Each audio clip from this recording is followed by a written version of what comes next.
तो दोस्तों आज हम बात कर रहे हैं सोनम वांगचुक की, वही शख्स जिसने लद्दाख की बर्फीली पहाड़ियों से निकलकर पूरी दुनिया को दिखा दिया अगर हमारा इरादा नेक और सोच हमारी वैज्ञानिक हो तो नामुमकिन कुछ भी नहीं है। और दोस्तों मैं उसी सोनम वांगचुक की बात कर रहा हूँ जिनसे इंस्पायर होकर 3 इडियट जैसी मूवी बनी। सोचिए दोस्तों, लद्दाख जैसे इलाके में जहाँ पर पानी की बहुत कमी थी, वहाँ उन्होंने आइस स्तूपा बनाकर दुनिया को हैरान कर दिया ताकि गर्मियों में खेती के लिए पानी मिल सके।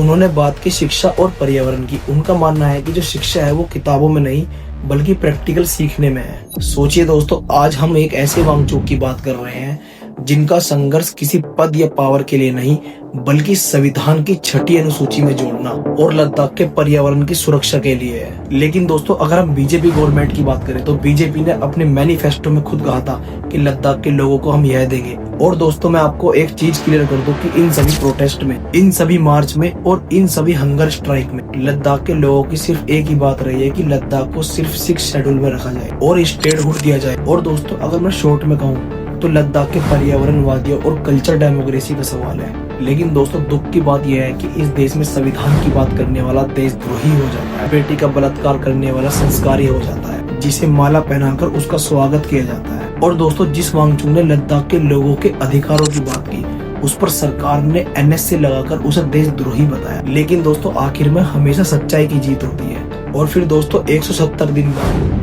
क्लाइमेट एक्टिविस्ट सोनम वांगचुक को 6 महीने की डिटेंशन के बाद जोधपुर जेल से रिलीज कर दिया गया। धन्यवाद।